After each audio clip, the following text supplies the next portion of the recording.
ఆషాఢం తొలి ఏకాదశి సందర్భంగా భక్తులతో కిక్కిరుస్తున్న విష్ణు ఆలయాలు. కామారెడ్డి జిల్లా బాన్సువాడ నియోజకవర్గంలోని భైరాపూర్ గ్రామంలో నిర్మించిన పాండురంగ రుక్మిణి విఠలేశ్వర ఆలయంలో తొలి ఏకాదశి సందర్భంగా భక్తులు వేల సంఖ్యలో దర్శనానికి బారులు తీరారు.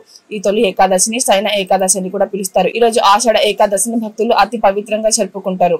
భైరాపూర్ గ్రామంలో తెలంగాణ పండరీపూర్ దినదిన అభివృద్ధి చెందుతూ భక్తులు కోరిన కోరికలు తీర్చుతూ కొంగు బంగారంగా విరాజిల్లుతోంది. తొలి ఏకాదశి ఆదివారం కావడంతో భక్తులు సుమారు 25,000 వరకు దర్శించుకున్నట్టు ఆలయ కమిటీ సభ్యులు తెలిపారు. ఈ రోజు ఆషాఢ శుద్ధ ఏకాదశి, ఆషాఢ మాసంలో తొలి ఏకాదశి కాబట్టి ప్రతి సంవత్సరం 2018లో గుడి ఇనాగ్రేషన్ అయింది. ప్రతి సంవత్సరం జనాభా 10,000 దాటి వచ్చేవారు. ఈ సంవత్సరం మాత్రం 25,000 మంది జనాభా పెద్ద మొత్తంలో రావడంతో ప్రోటీన్ బాగా ఉంది.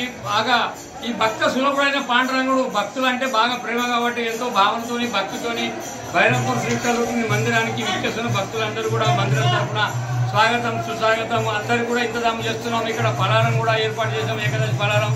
అందరు కూడా తీర్థ ప్రసాదాలు క్యూ లైన్లో ఉండి కూడా అందరికీ కూడా అయినంత మటుకు అందరి సహాయ సహకారాలతో గుడి ఎంతో ముంగడవుతుంది. 25,000 మంది దాదాపు దర్శనానికి ఈరోజు వచ్చారు. ఇప్పుడు ఎంతమంది భక్తులు అంటే ప్రతి సంవత్సరం కంటే ఈసారి చాలా 15,000 మంది వచ్చేవారు. ఈ సంవత్సరం 25,000 మంది పైచిల్కే మంది దర్శనానికి వస్తున్నారు. పొద్దున్న నుంచి కూడా ఇదే రకంగా ప్రోటీన్ ఉంది. వచ్చిన వాళ్ళకి 3 నుంచి 4 గంటలు దర్శనం కాకొచ్చింది. ఇప్పుడు అయినా కానీ భక్తులు ఎంతో ప్రేమతోని భావనతోని భగవంతుని శరీరాలు నిలబడి దర్శనం చేసుకుంటున్నారు.